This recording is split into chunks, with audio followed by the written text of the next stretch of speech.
السلام علیکم۔ جب دل گھبرانے لگے اور آنکھوں سے آنسو آنے لگے، صرف ایک کام کرنا، اپنے ہاتھ اللہ تعالیٰ کے سامنے دعا کے لیے اٹھانا۔ چاہے کچھ نہ کہنا، لیکن اللہ تعالیٰ سب سمجھ جائے گا، آپ کے درد کو، آپ کی تکلیف کو، آپ کی ضرورت کو۔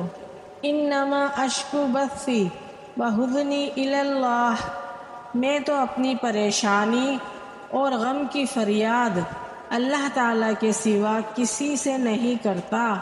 سورہ یوسف آیت نمبر 86۔ ہرنی کی آپ صلی اللہ علیہ وآلہ وسلم سے گفتگو۔ حضرت سلمہ رضی اللہ تعالیٰ عنہ بیان کرتی ہیں، ایک دفعہ حضور نبی اکرم صلی اللہ علیہ وآلہ وسلم ایک صحرا سے گزر رہے تھے۔ کسی ندا دینے والے نے آپ صلی اللہ علیہ وآلہ وسلم کو یا رسول اللہ کہہ کر پکارا۔ آپ صلی اللہ علیہ وآلہ وسلم آواز کی طرف متوجہ ہوئے، لیکن آپ کو کوئی نظر نہ آیا۔ آپ صلی اللہ علیہ وآلہ وسلم نے دوبارہ غور کیا تو وہاں ایک ہرنی بندھی ہوئی تھی۔ اس نے عرض کی، یا رسول اللہ، میرے نزدیک تشریف لائیے۔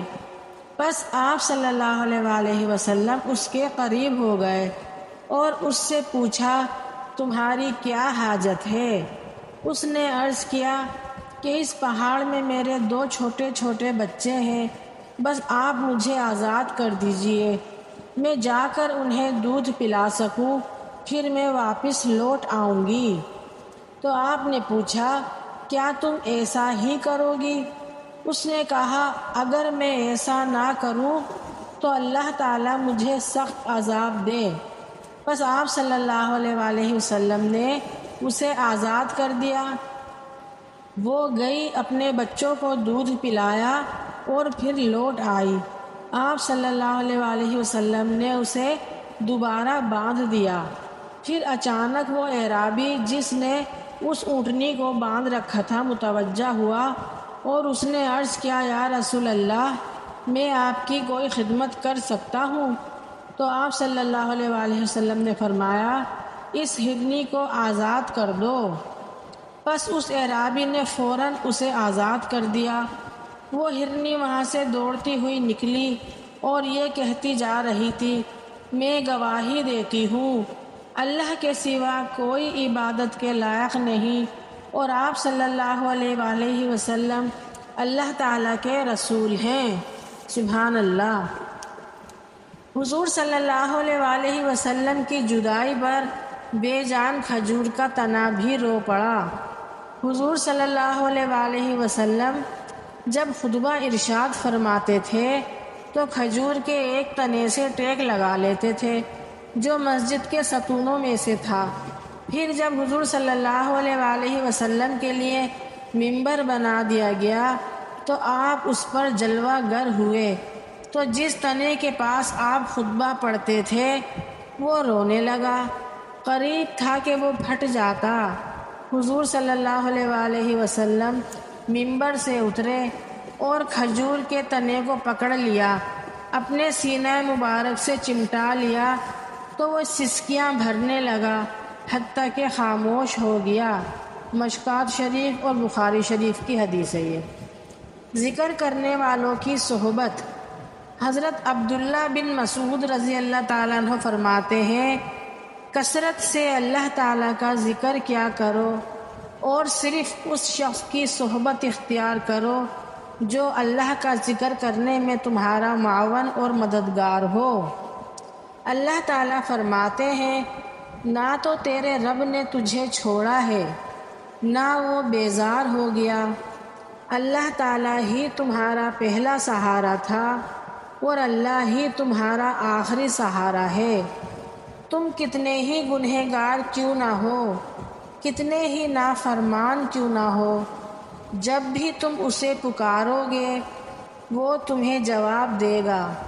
تم پلٹ کر آنے میں دیر کرتے ہو مگر وہ دیر نہیں کرتا، وہ بس تھام لیتا ہے اور رحم فرما دیتا ہے۔ وہ وقت دور نہیں جب تمہیں تمہارا رب اتنا دے گا کہ تم راضی ہو جاؤ گے۔ سبحان اللہ، سبحان اللہ۔ نبی اکرم صلی اللہ علیہ وآلہ وسلم نے ارشاد فرمایا، سب سے بڑی زیادتی یہ ہے کہ آدمی ناحق کسی مسلمان کی بے عزتی کرے۔ سنن ابی داؤد حدیث نمبر 4876۔ رسول اللہ صلی اللہ علیہ وآلہ وسلم نے فرمایا، نظر کا لگنا حق ہے۔ اگر کوئی چیز تقدیر پر سبقت لے جانے والی ہوتی تو وہ نظر ہوتی۔ صحیح مسلم 2188۔ رسول اللہ صلی اللہ علیہ وآلہ وسلم نے فرمایا، جو دوسروں کو نقصان پہنچائے اللہ اسے نقصان پہنچائے گا، اور جو دوسروں کو تکلیف دے اللہ تعالیٰ اسے تکلیف دے گا۔ ترمذی شریف 1940 نمبر کی حدیث ہے۔ بیمار مریض کے لیے خوشخبری۔ رسول اللہ صلی اللہ علیہ وآلہ وسلم نے فرمایا، جب کوئی آدمی کسی جسمانی مصیبت میں مبتلا ہو جاتا ہے تو اللہ تعالیٰ نیکیاں لکھنے والے فرشتوں سے کہتے ہیں، میرا بندہ جب تک میری آزمائش کی قید میں ہے تم اس وقت تک اس کے شب و روز کی نیکیوں کے معمولات لکھتے رہو۔ مسند احمد کی حدیث نمبر 8892 ہے۔ کرپٹ حکمران۔ نبی اکرم صلی اللہ علیہ وآلہ وسلم نے فرمایا، جو بھی شخص مسلمانوں کا حاکم بنایا گیا اور اس نے ان کے معاملے میں خیانت کی اور اسی حالت میں مر گیا تو اللہ تعالیٰ اس پر جنت حرام کر دیتا ہے۔ اللہ معاف کرے۔ بخاری شریف کی حدیث ہے 2175 نمبر۔ حدیث مبارکہ ابو قتادہ رضی اللہ تعالیٰ عنہ سے مروی ہے کہ میں نے آپ صلی اللہ علیہ وآلہ وسلم سے سنا، آپ صلی اللہ علیہ وآلہ وسلم فرما رہے تھے، مجھ سے زیادہ حدیثیں بیان کرنے سے بچو۔ جو شخص میرے بارے میں بات کرے تو وہ صرف حق یا سچ کہے۔ جس شخص نے میرے بارے میں ایسی بات منسوب کی جو میں نے نہیں کہی تھی تو وہ اپنا ٹھکانہ آگ میں بنا لے۔ اللہ ہم سب کو معاف کرے۔ اے میرے پیارے اللہ، مجھے اعلیٰ درجے کا صبر کرنے والا بنا اور اعلیٰ درجے کا شکر کرنے والا بنا۔ آمین ثم آمین۔ جس طرح شبنم کے قطرے مرجھائے پھولوں کو تازگی بخشتے ہیں، اسی طرح اللہ کا ذکر مایوس دلوں کو روشنی بخشتا ہے۔ خود کو ایسا بناؤ کہ جہاں تم ہو وہاں تمہیں سب پیار کریں، جہاں سے تم چلے جاؤ وہاں تمہیں سب یاد کریں، اور جہاں تم پہنچنے والے ہو وہاں سب تمہارا انتظار کریں۔ اگر آپ سب کو میری یہ ویڈیو پسند آئی ہے تو پلیز لائک شیئر سبسکرائب ضرور کیجیے گا، اور مجھے ضرور بتائیے گا کہ میری ویڈیوز آپ سب کو کیسی لگتی ہیں۔ آئندہ کے لیے اللہ حافظ۔